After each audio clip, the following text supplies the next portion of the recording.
you go. All right. Well, it is 2:36. I will call the Finance and Personnel Committee meeting to order, and we will begin, as we always do, with the monthly financial report. So, Director Crum, what do you have to share with us? Thank you. First of all, Joe, I'm assuming that the recorder is running. That is correct. Thank you. Well, I guess, Garland, would you like to start on the back page like we have the last few months? Sure, let's do that, since you've got something even greater detail than what we've had before. Okay. This is the same as I presented to you guys earlier in the month, just for your information. Our income tax collections for November were surprisingly good. They were $292,434, to bring us to a grand total of $3,616,180. You will now see, not only do we have the comparative prior year column, but also a comparative 3-year average column, and which, as we discussed last finance committee, that's probably a better metric, and it shows that really we're kind of right on par with the prior year. We're up 0.08% compared to the 3-year average, which is pretty darn good. I would have loved to have seen what 2020 could have done without the pandemic. As you can see from the first 4 months of that column, we were up 22% at one point. But it is what it is. I'm happy to see that when compared to the average, we're really right in line with things. So I don't expect December to be any stellar month, although as far as I know, pretty much everyone's working per se. I don't know a whole lot of organizations that are closed down right now. So, I expect our December revenues to be similar to the last few years.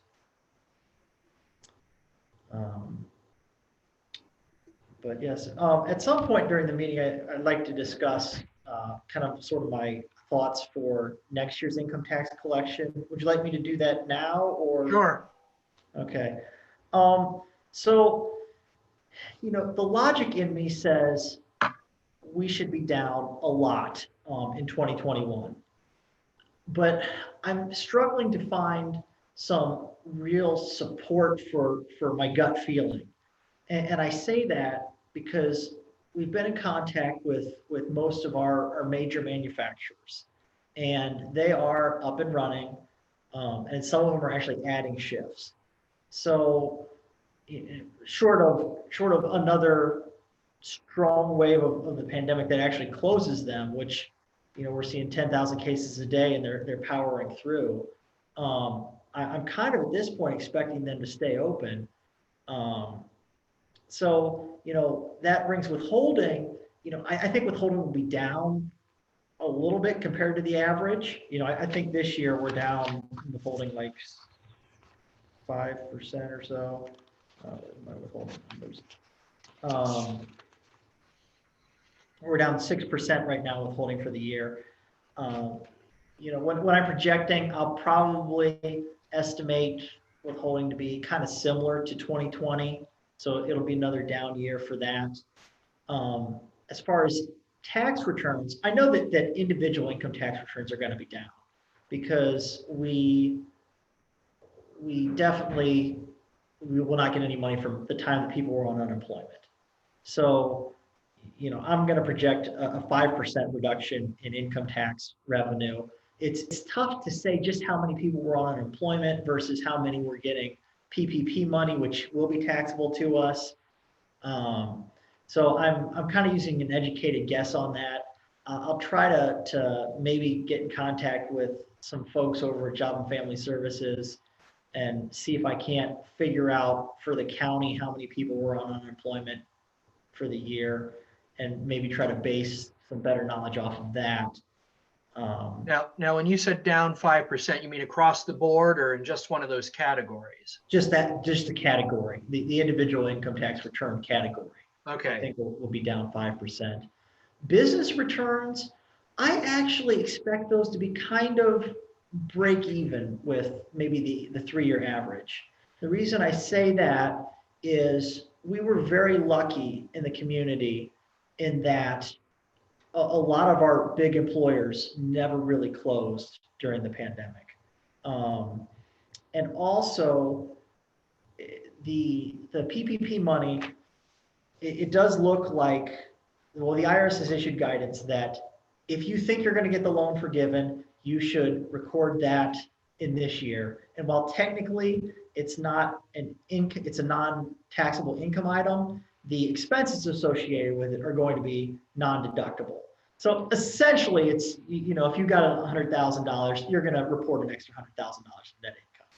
So I actually think that most of our organizations that got the PPP money are probably going to have pretty good years. You know, the businesses that I've talked to that collected it are going to show a profit in 2020.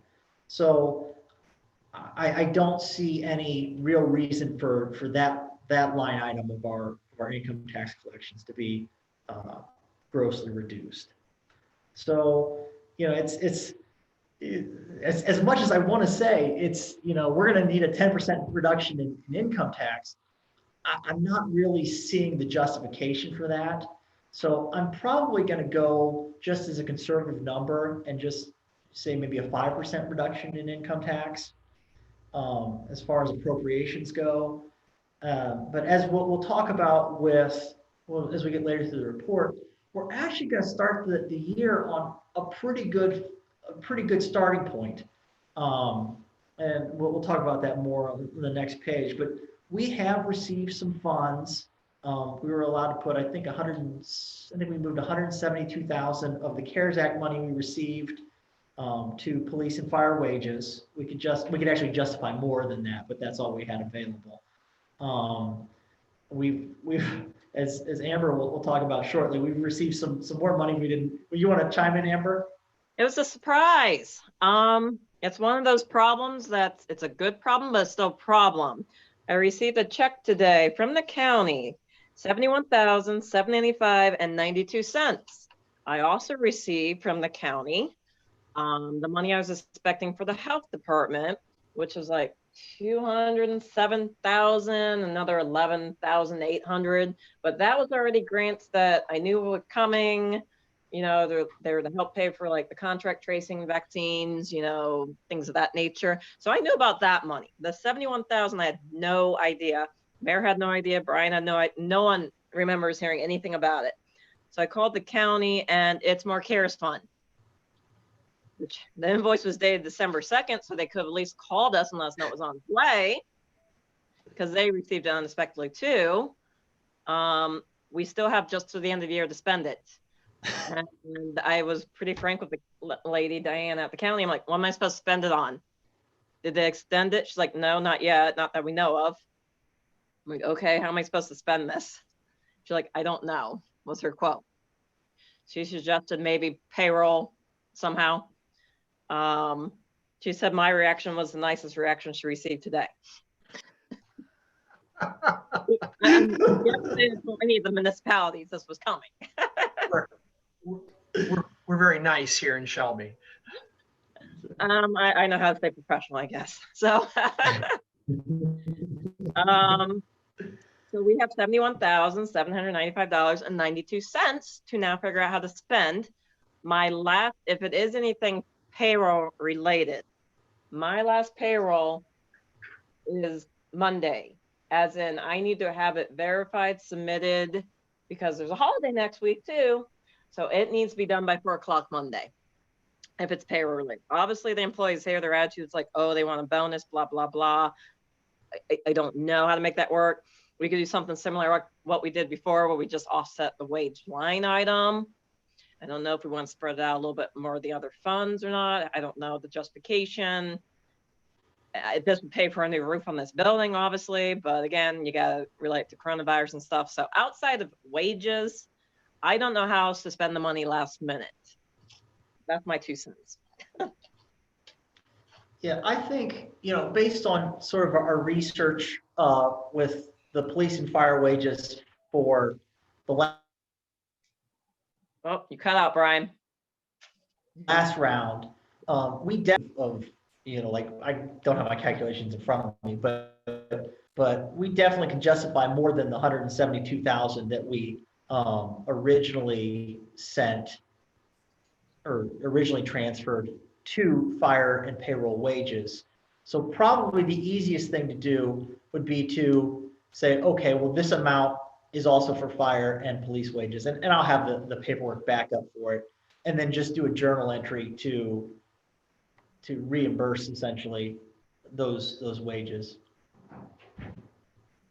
Well, it's, here it is Thursday and it has to be done by Monday. That's obviously, we have to do something, first of all, that's legal and something that's quick and Right. easy. And that We the need legislation to spend it too.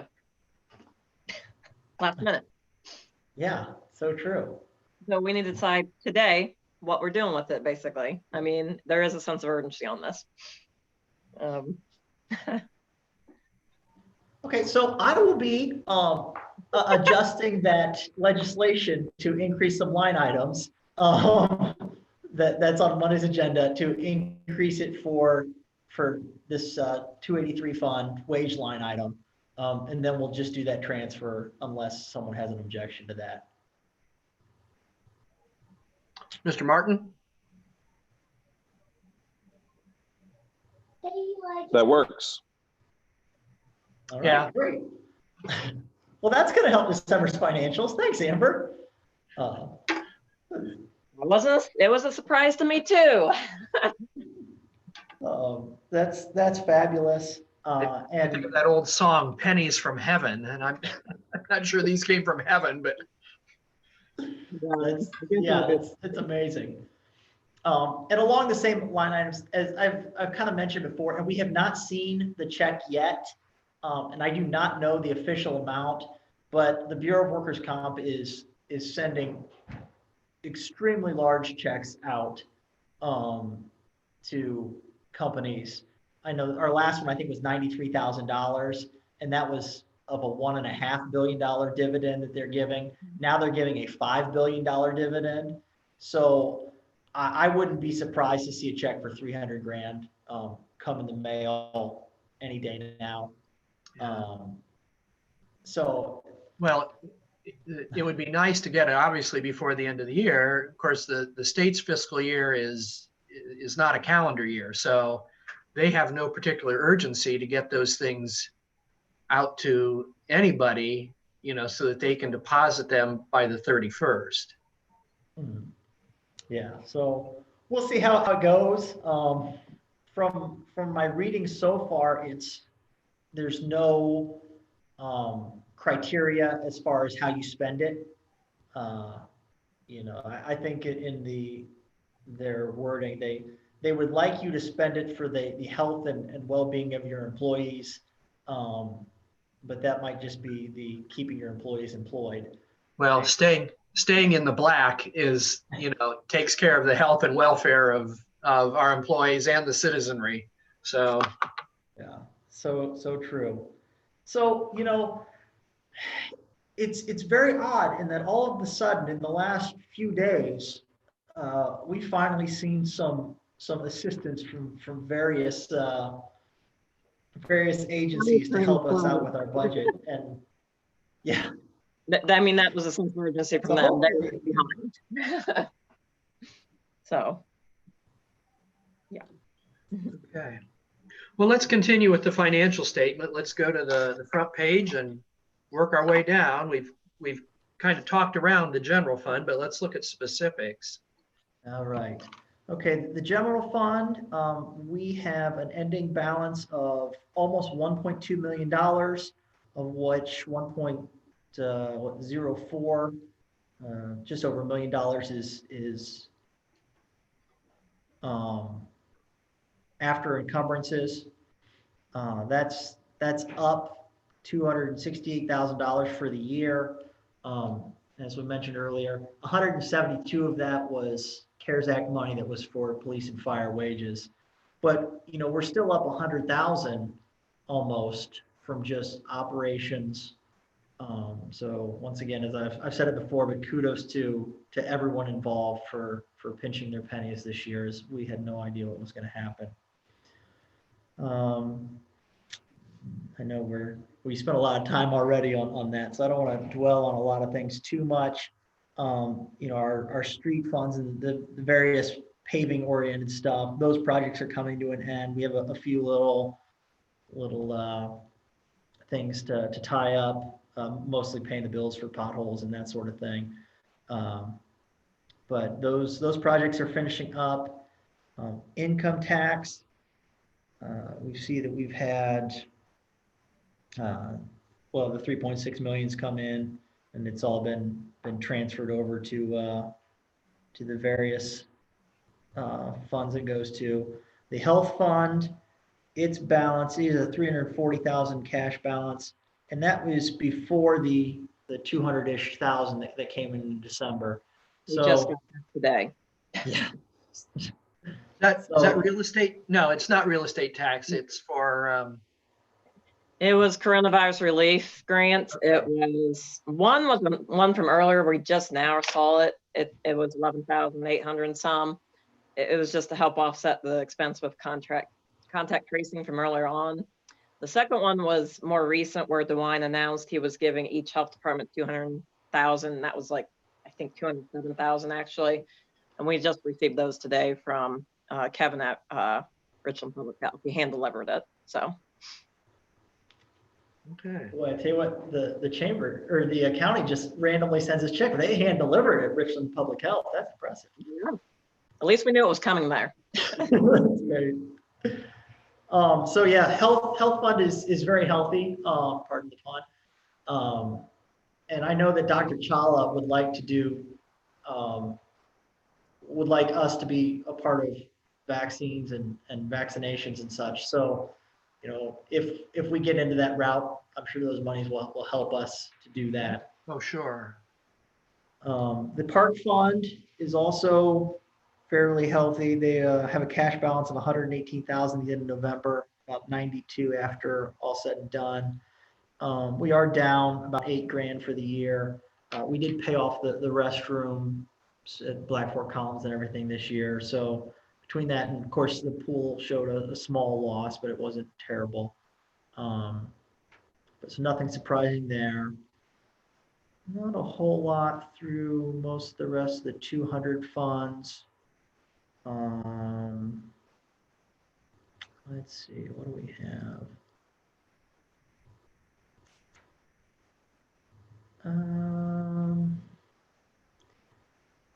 The 354 fund, just so you guys know, I'm kind of battling with BNY Bank, who they had the old bond on the Justice Center. You know, they sent us the invoice before it all closed for the payment that would be due December 1st. And then it closed, and the new bank sent us the bill, which was a smaller bill, due December 1st. And so I've been sort of working with BNY, sort of trying to hunt someone down at BNY to get a refund. I spoke with our new bank, and he said, this happens all the time. It's very common. You just have to ask for a refund from the old bank. And I just had a thought of it. I thought of this morning, actually, because it was in my mind again this morning, because I was thinking of things to close up for the end of the year. And I'm like, oh, that's still outstanding. I wonder if our new banker would have a contact there, because, you know, they had to purchase the bond, the loan, whatever you want to call it. So he perhaps would reach out to him. We'll have an actual person he can provide us with.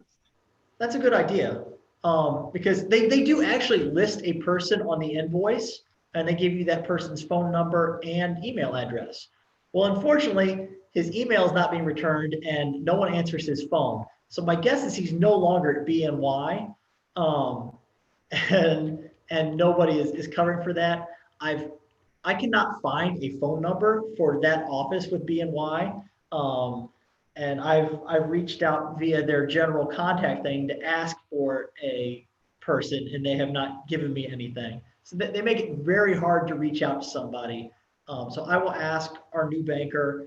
I will also send, I will mail communications to BNY because at least they check that email because they cash, or that mail box because they cash the checks.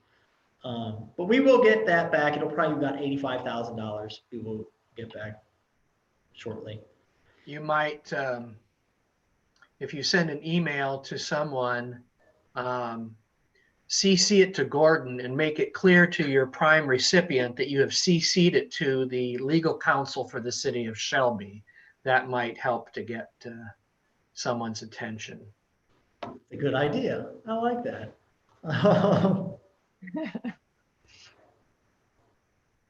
All right, so that is a work in progress. Our utility funds, the 400 fund, they've got 238,000 almost in cash. It's 166 after encumbrances, which is down 112 for the year. That's definitely something that John is keeping a close eye on. The water fund has sort of switched. They've actually grown a little bit for the year. They've 277 in cash with about 144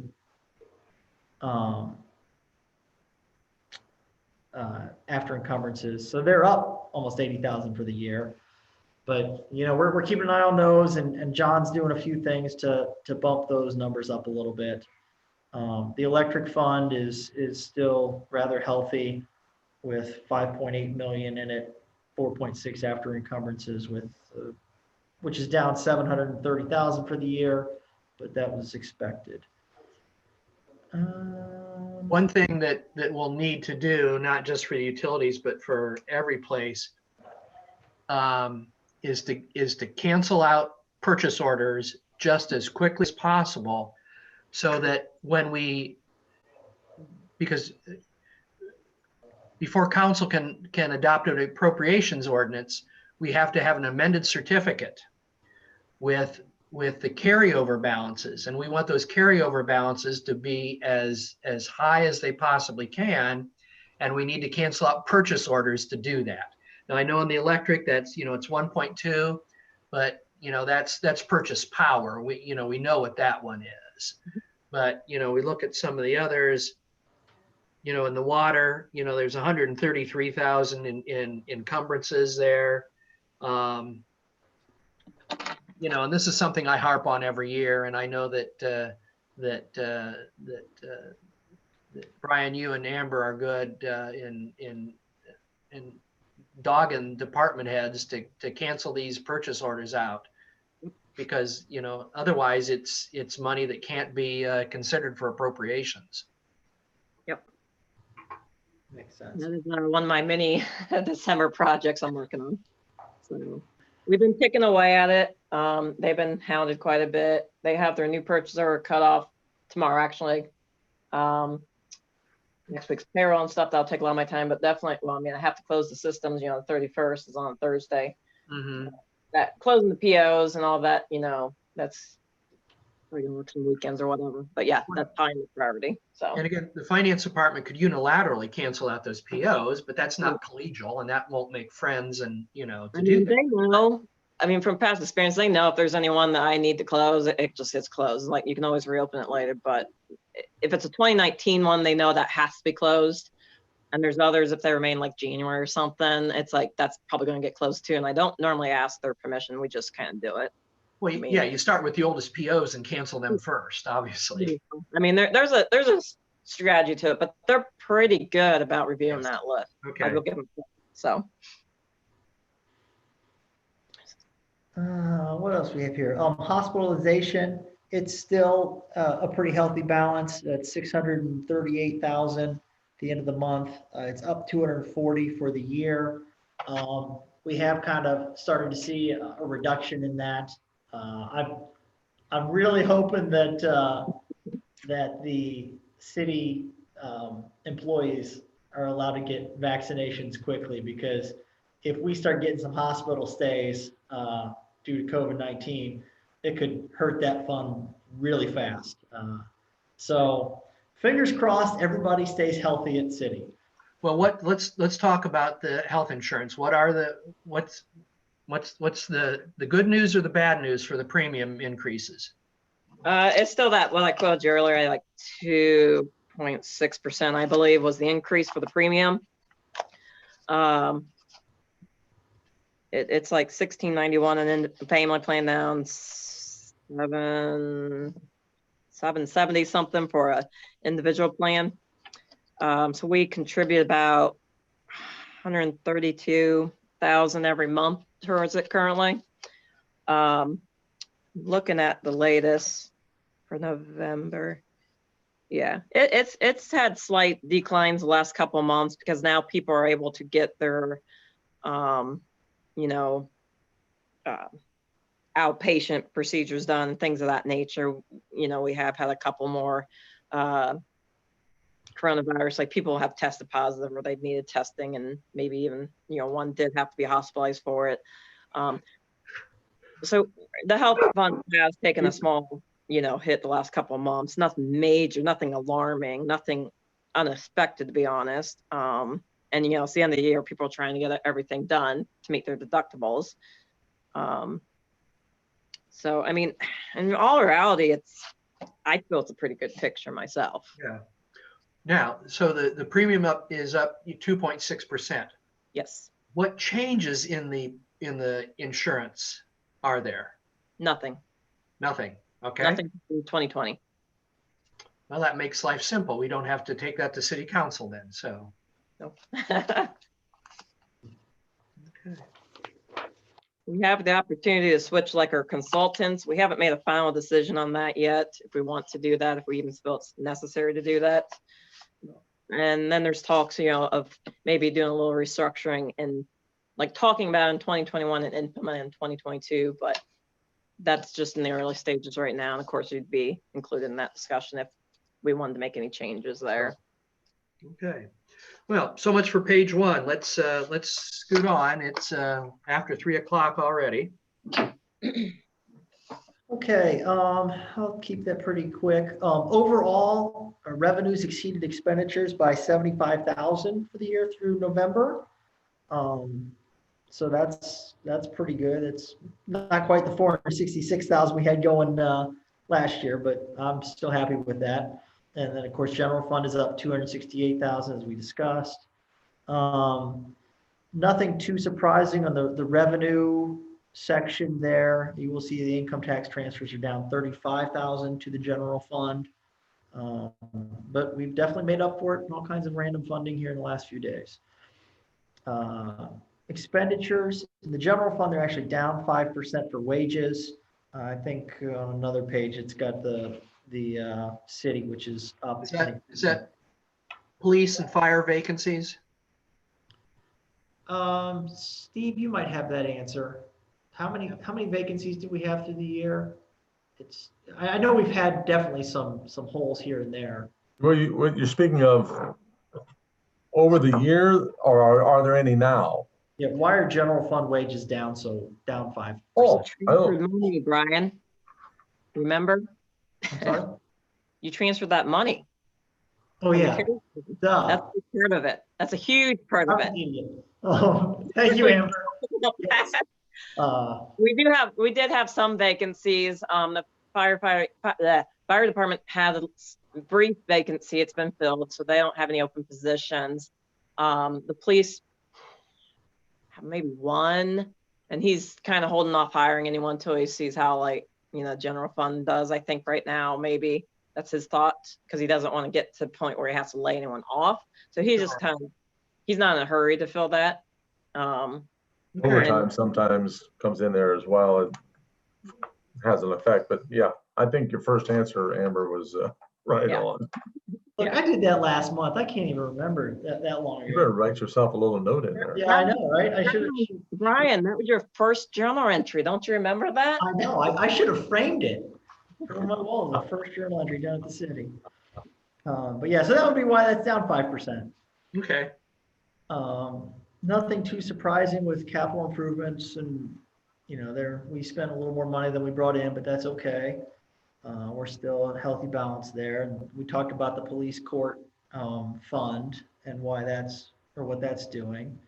And we've kind of already talked about the income taxes. So, you'll see that individuals are up 2.16, businesses 13.32, and then we're down almost 6 withholding for the year. So that's about it for that page. We kind of I already think that talked I'm mute about off. utilities. Excuse me, Brian. Oh, I froze him. I didn't mean to do that. They're kind of flip-flop from last year, but we're keeping track of those.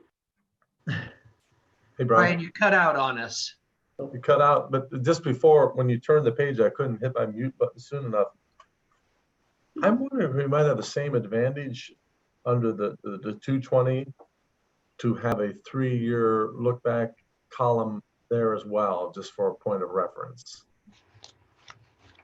Just think it over.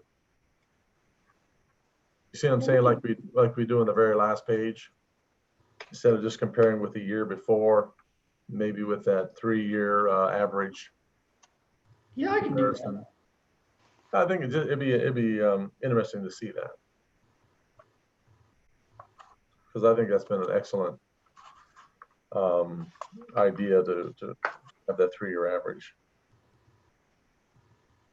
All right. I will implement that for next month. Okay, thank you. So I'm sorry, yeah, you were just starting there. You would cut out a little bit. I think if you meant to start all over in that next page, probably. Okay, so utilities, we pretty much talked about that. They're holding their own, and we're keeping an eye on that. The middle way down, wages are up 2.5%, which makes sense because the transfer between the coronavirus relief wages and the general fund wages will net each other out. So that's why that's up 2.5%. Hospitalization's up 7.7%, but being that the fund balance has gone up, that really hasn't hurt us any. So that's not an alarming number. Nothing else too spectacular in the middle section. You see the transfers from the income tax fund are down a total of about 55,000 for the year, which is what we've been talking about all year. Refunds, though, are also down 38. They're 38,000 compared to 64. So that $25,000 reduction in that expense line item helps. Yeah, they were unusually higher last year for some reason. Just how it worked out. So can't argue with that. The next page, unless anybody has any questions, is our cash investment reconciliation. Nothing too surprising on that page. We have a total of $14,501,022.18 in the bank. So did you get our U.S. Treasury on here? That was a question I was going to ask you this morning. I haven't transferred that from the savings or from the CDs line item to the bond line That's item. a weird. Yeah, I mean I think that technically happened in November, so we'll need to update that actually. I'll reissue that. We're also allowed to invest in treasury bonds, and so we'll just move some from one of the CD line items to the bonds line item. That's one where he didn't explain it. It works kind of like one of those personal ones that you get, where it matures apparently to 500,000. So he doesn't quite take 500,000 to invest; it takes less. So when he took it, I'm like, that's not 500,000 like you told me. No, that's because it's going to mature to 500,000. So it gave an odd amount that I don't like, but it gave me a weird number then, and so. Yeah, we'll just have to check the statements. It's like the old savings bonds. I think you Series bought them, E, I think you buy them at half, right? Yeah. or it was, you bought them at $18.25 and they matured at 25 or some, Yeah, that's how this says. So Yeah. it threw me off because he didn't, but then I'm like, oh, that makes sense. That's how the personal ones are. Okay, so we'll see this revised in our packets then for tomorrow. Correct. Yeah. Okay. That's about all I have for that page. You will see that the general account is almost 4.2 million, which is our strongest account. I guess the electric funds general account's 2.8 million. Then the rest is in savings for them. So that's about it for that page. And then the only page we haven't talked about is just the Sutter Roush page that shows that we're actually up a little bit for the year. The Edwards Jones had a strong month, and so it's at 187,000 compared to 186.8. So 200 bucks to the black this year. And that, sir, is my report, unless anybody has any more questions. Well, I don't have any questions off the top of my head. Nathan, do you? No, sir. Okay. Well, if there's nothing else from finance, we'll jump over to personnel. Mayor, what do you have to share with us today?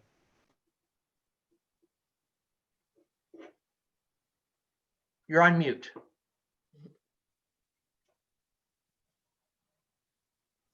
Thank you, Stacy. Stacy comes over from the other office to tell me. So just as an FYI, one of our water treatment plant employees tested positive for COVID. So they taking necessary measures there to cover the shifts, and he's doing well in recovery and probably due to come off here now in just a few days. So they've always been good about their distancing and so forth, and sometimes it's like ships passing through the night there. So that seems like it's going to work out okay. And then we have one of our police officers that was in contact with someone who tested positive for COVID-19. So he's being quarantined for 10 days. So as far as I know, can you think of anything, Amber? There's only two that I know of that I know have of, been yeah. affected within our workforce. So that's pretty good, having gone this long with those two incidents.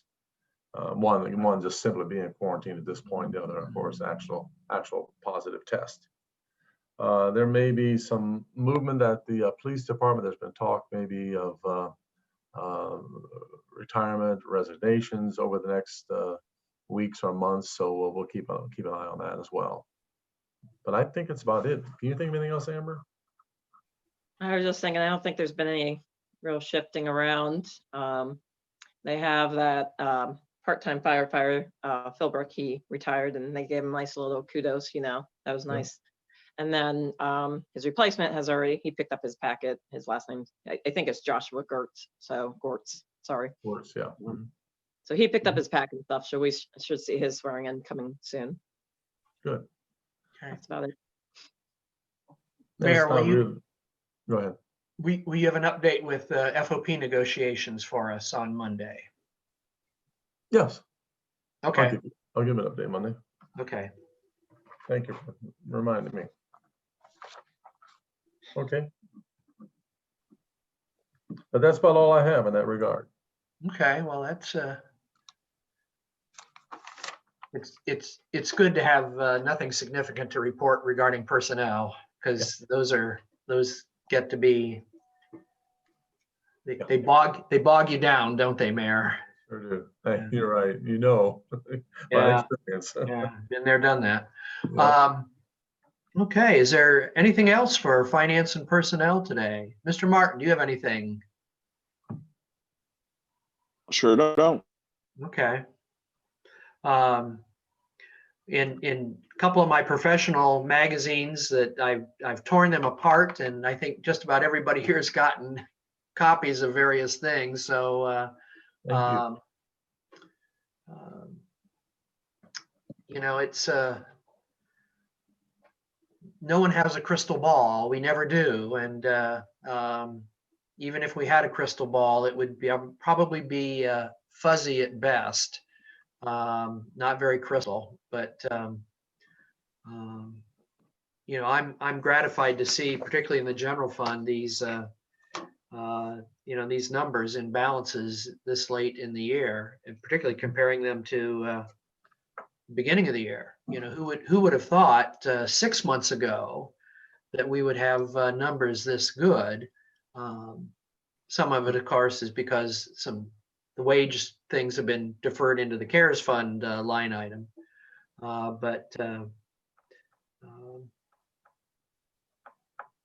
Well, we're not to govern by cliche, but we're not out of the woods yet.